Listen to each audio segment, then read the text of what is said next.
Welcome to Lawal Olamide Show. On the podcast today, you shall gain insights into the two prostitutes in the city of Jerusalem. It is a story of innovation, commitment, and sacrifice.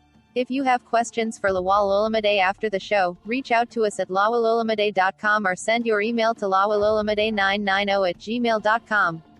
Enjoy the podcast. Many years ago, in the city of Jerusalem, during the time of King Solomon, two prostitutes had disagreement over the real owner of an idea. They took the matter before a judge. Both had conceived closely similar ideas almost at the same time. As prostitutes, they had aborted many ideas in time past. This time, they decided to keep their ideas due to some personal reasons and circumstances beyond their control. The ideas survived in their whims. They both passed through the incubation period. When it was time to be delivered of their ideas, there were 3 days interval between the arrival of the physical equivalent of what they carried. One delivered her own idea 3 days before the other person delivered hers. Since they operate the same business, they stayed together under the same roof. The third day, the second prostitute also was delivered of her own idea. Two ideas were now in the same house. One of the prostitutes was negligent about her own idea, that she didn't pay attention to the demands of keeping our idea alive. She didn't learn the fundamentals of nurturing and developing our own idea. She was so irresponsible, thinking that having an idea is everything in life. Perhaps she never even needed that idea, but God was good to her, so that no man will have the case against him. Considering her negligence, it is amazing how the idea survived the incubation period. Her attitude during conception, all through the process of incubation, to the time of delivery, was soon to be discovered after the post-delivery process. One could have asked, why would a person go through the pain of conception down to delivery, and now later kill her idea? That was what the second prostitute did. She killed her idea through negligence, ignorance, and abandonment.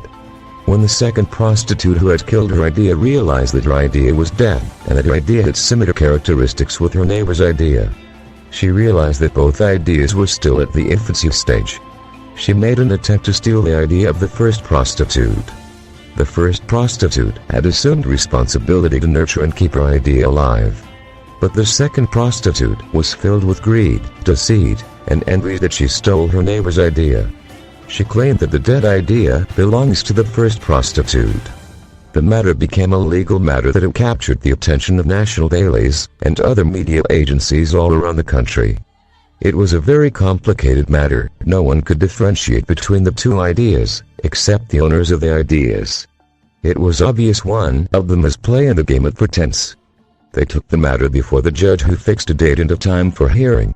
When both appeared before the judge, instead of hiring a counsel to speak on their behalf, each person decided to speak for herself. Both claimed ownership of the idea. The people present in the court were confused. The judge checked both ideas. He realized they were similar.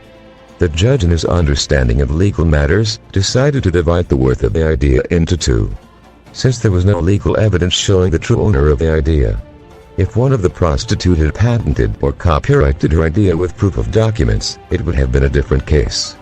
It was even more complicated, because they stay under the same roof. How could anyone have identified the true owner of the idea? The judge gave a verdict that the worth of the idea be equally divided between the prostitutes. When the prostitute who had lost her idea heard about the verdict, she was happy. She knew that dividing the worth of the idea would automatically be the termination of the idea. This means she would be in the same position with the original owner of the idea. One striking thing about the second prostitute was her bitterness, seeing that her neighbor's idea was alive. She would rather see to the death of the other prostitute's idea than to see that she would be without any idea. The embittered prostitute didn't like the idea that she stole, but she would rather be in possession of it than to see her neighbor making progress. Her attitude was later displayed at the court of law. As a matter of fact, if the judgment had been in her favor, she would kill the idea the way she killed the first idea. When the real owner of the idea heard about the verdict of the judge to divide the worth of her idea, she had compassion on her idea. This was an idea she conceived, incubated upon for 9 months, and had delivered through pain during labor. And after she had delivered her idea, she had been so responsible, seeing to the growth and development of her idea. Dividing the worth of the idea means terminating the life of what she had labored for. She would rather keep it alive in the hands of her neighbor, and look upon it as it grows up, rather than watch it dead through division. She relinquished her ownership over the idea, and pleaded with the judge that the idea be given to the second prostitute. When the second prostitute heard this, her face brightened. She thought she had finally won the case, but the judge in his discretion read between the lines of the woman's plea. He got to understand that the idea belongs to the first prostitute who wants to save the idea. He withdrew his first verdict, and gave another verdict that the idea be given to the first prostitute with immediate arrangement for documentation. The second prostitute went home angry, packed her loads, and left the house. It was a new season for the second prostitute as she continued to develop capacities to see to the growth and development of her idea. The question is, are you the first prostitute or the second prostitute? In life, people often start together at the same level, through different ideas, or closely similar ideas. They could have gone through the same conception stage, incubation stage, and the delivery stage. But the difference is the post-delivery stage. The attitude and capacities that come with it, and the capacity that is developed around it. Most times, what brings us into the delivery stage may not sustain us in the post-delivery stage process. We need to learn new skills, new set of attitudes, and new coping mechanisms to deal with the pressure and demands of your newly found environment. When people don't grow into the capacity and the character of their ideas, the consequence can be bitterness and envy when others do. Envy and bitterness are evidences of something we are not doing, or something we are doing that is not right. Now, let's look at 3 sins the prostitute who killed her idea committed. Number 1.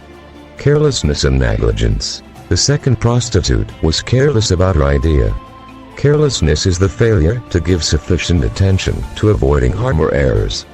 Business Dictionary defines it as a condition, fact, or instance of doing what ought not to be done, resulting from incaution. It may also suggest poor performance from inattention or sloppiness, or from indifference, laziness, or preoccupation. Number 2. Ignorance. The second prostitute didn't have or hasn't developed the knowledge necessary to keep her idea alive. What gives wings to idea is the level of knowledge that the possessor of the idea has, and continues to develop. There are certain skill set and attitudinal dispositions that must be acquired. This is learning the craft of your idea. Number 3. Abandonment. Merriam-Webster Dictionary defines to abandon as to withdraw protection, support, or help from. To cease from maintaining, practicing, or using. The prostitute had abandoned the idea that she didn't know when it was dying.